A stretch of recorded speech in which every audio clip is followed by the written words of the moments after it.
Halo semuanya, perkenalkan nama aku Muhammad Pipin Ardiansah dengan NIM 2306100030, Prodi Akuntansi Universitas Mercu Buana Yogyakarta.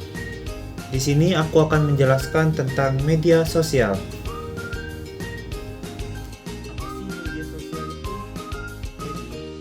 Media sosial adalah platform daring yang memungkinkan pengguna untuk berinteraksi, berbagi informasi, konten, dan menjalin hubungan dengan orang lain secara virtual. Ini bisa berupa situs web atau aplikasi yang memfasilitasi pertukaran pesan, berbagi foto, video, serta memungkinkan berbagai aktivitas lainnya, seperti jaringan profesional, komunitas berdasarkan minat, dan banyak lagi. Media sosial juga menjadi tempat untuk berita, hiburan, dan promosi. Contohnya ada Twitter, TikTok, Instagram, WhatsApp, Facebook, Line, Shopee, dan Tokopedia, dan masih banyak lagi.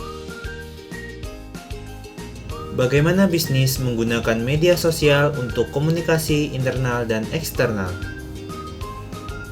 Jika Anda aktif di media sosial, Anda pasti memperhatikan bahwa banyak perusahaan menggunakan sistem ini untuk mempromosikan produk dan layanan mereka, serta untuk berkomunikasi dengan komunitas lokal, calon karyawan, dan pemangku kepentingan eksternal lainnya.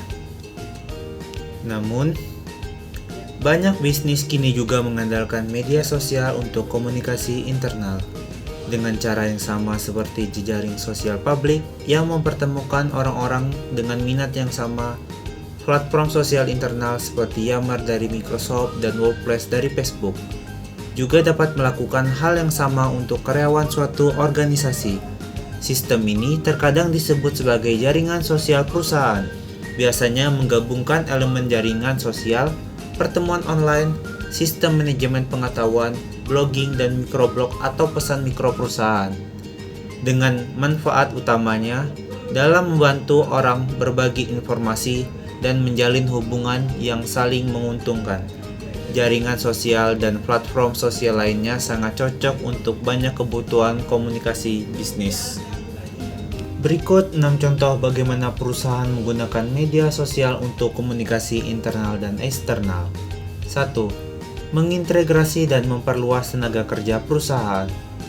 Sama seperti jaringan publik yang dapat menyatukan teman dan keluarga, jaringan sosial internal dapat membantu perusahaan menjadi lebih dekat, termasuk membantu karyawan baru menavigasi organisasi dengan menemukan pakar, mentor, dan kontak penting lainnya, mendorong tenaga kerja untuk bersatu setelah reorganisasi atau merger, dan mengatasi hambatan struktural dalam saluran komunikasi dengan melewati sistem komunikasi formal untuk menyampaikan informasi jika diperlukan secara tepat waktu. 2. Membina kolaborasi. Jaringan sosial dan sistem lain dengan komponen sosial yang kuat dapat memainkan peran utama dalam kolaborasi dengan mengidentifikasi orang-orang terbaik, baik di dalam perusahaan maupun di perusahaan lain, untuk berkolaborasi dalam proyek, mencari kantong pengetahuan dan keahlian dalam organisasi.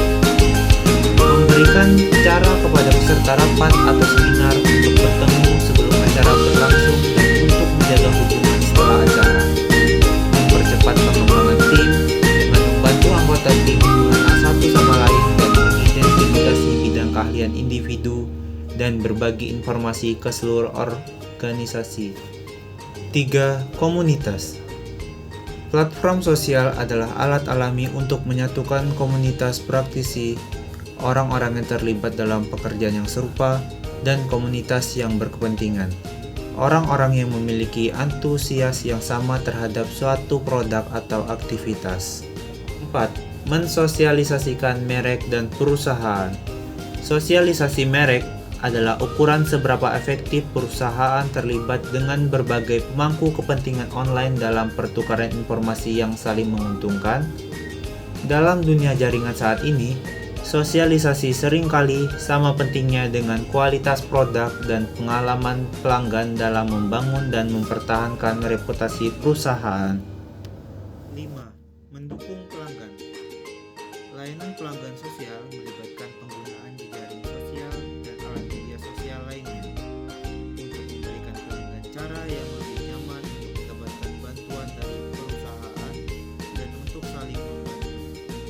6. Memahami target pasar. Dengan ratusan juta orang mengekspresikan diri mereka di media sosial, perusahaan-perusahaan cerdas pun mendengarkannya. Mendengarkan ini seringkali dilakukan secara otomatis dengan sistem analisis teks. Strategi dan taktik untuk penggunaan media sosial. 1. Mengapa? Keberhasilan di dalam bermedia sosial dimulai dengan memahami alasan mengapa perusahaan ingin menggunakan media sosial. Yang kedua, siapa? Mengidentifikasi orang-orang yang akan menjadi target audiens dan orang-orang yang di dalam perusahaan yang akan membuat semua konten yang diperlukan. Yang ketiga, apa? Mengidentifikasi strategi pesan dan jenis konten apa yang akan digunakan. Yang keempat, bagaimana?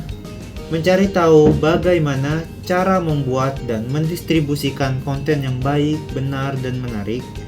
Yang kelima, di mana? Identifikasi saluran mana yang akan digunakan perusahaan dalam bermedia sosial dan bagaimana cara penggunaan saluran tersebut.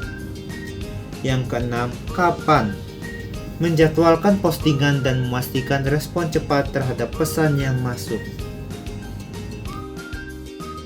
Selanjutnya, merencanakan konten media sosial.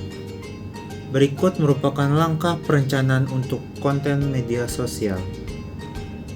Yang pertama, ambil pendekatan percakapan. Salah satu daya tarik terbesar dari media sosial adalah perasaan percakapan. Orang-orang berbicara satu sama lain dan bukannya satu orang berbicara dengan orang lain. Terlepas dari semua kecanggihan teknologinya, aspek utama dari media sosial adalah memberikan perubahan baru pada praktik. Yang kedua, dukung cara pembaca Anda mengonsumsi informasi. Salah satu alasan utama meledaknya pilihan media digital, sosial, dan seluler dalam beberapa tahun terakhir adalah tidak ada satu pendekatan pun yang paling cocok untuk semua pembaca. Beberapa orang merasa nyaman membaca artikel dan dokumen yang panjang, sedangkan ada yang lebih menyukai ringkasan singkat, video, podcast, atau format lainnya. Yang ketiga, untuk menjangkau semua pembaca target. Anda perlu mengubah cara Anda mengatur dan mendistribusikan pesan. Misalnya, daripada menulis satu laporan panjang tentang topik yang rumit, Anda mungkin ingin menulis teaser di Twitter yang bertaut ke orientasi atau ringkasan di blog Anda, yang kemudian menawarkan pengunduhan laporan lengkap atau tautan untuk merujuk mendapatkan informasi di situs web. Yang keempat, memberikan informasi yang kemungkinan dibagikan oleh koneksi Anda. Salah satu manfaat terbesar dari media sosial adalah peningkatan pesan yang dapat Anda peroleh dengan mendorong orang-orang yang mengikuti Anda untuk membagikan konten Anda kepada orang-orang yang mengikuti mereka, khususnya di jaringan publik. Yang kelima, mempromosikan rasa komunitas. Mempermudah pelanggan dan audiens lainnya untuk terhubung dengan perusahaan Anda dan satu sama lain. Misalnya, Anda dapat menggunakan fitur grup di Facebook, LinkedIn, dan jejaring sosial lainnya untuk menciptakan dan membina komunitas dengan minat khusus dalam jaringan Anda. Yang keenam, bersikap transparan. Mendefinisikan transparansi sebagai rasa keterbukaan dan memberikan penerimaan informasi yang mereka perlukan untuk memproses pesan secara akurat. Yang ketujuh, membatasi upaya promosi pada waktu dan tempat yang tepat. Beberapa perusahaan menggunakan akun media sosial tertentu untuk promosi produk, namun upaya untuk memasukkan pembicaraan penjualan secara terang-terangan ke dalam percakapan jejaring sosial mungkin tidak selalu diterima oleh audiens. Selanjutnya, mengelola tantangan organisasi media sosial. Terlepas dari semua manfaatnya, media sosial menghadirkan berbagai tantangan kepada para manajer. yang memerlukan perencanaan yang matang dalam kebijakan yang jelas untuk memandu karyawan dalam menggunakan alat-alat. Dengan jenis media sosial, perusahaan memerlukan keseimbangan antara kebijakan yang sehat dan perilaku karyawan yang bertanggung jawab. Masalah-masalah umumnya sebagai berikut. 1. Memastikan karyawan tidak terbebani dengan tugas-tugas media sosial. Yang kedua, mencegah karyawan menghabiskan waktu terlalu banyak tidak produktif di media sosial. 3. Mencegah karyawan membagikan materi yang tidak pantas atau informasi rahasia. Yang keempat, memastikan perusahaan memiliki suara yang kohesif di media sosial sehingga pesan yang disampaikan di berbagai saluran tidak bertentangan satu sama lain. Yang terakhir, mencegah munculnya kelompok atau saluran swasta yang menggunakan jaringan sosial internal khusus untuk mengecualikan beberapa karyawan. Selanjutnya, hal yang perlu diperhatikan.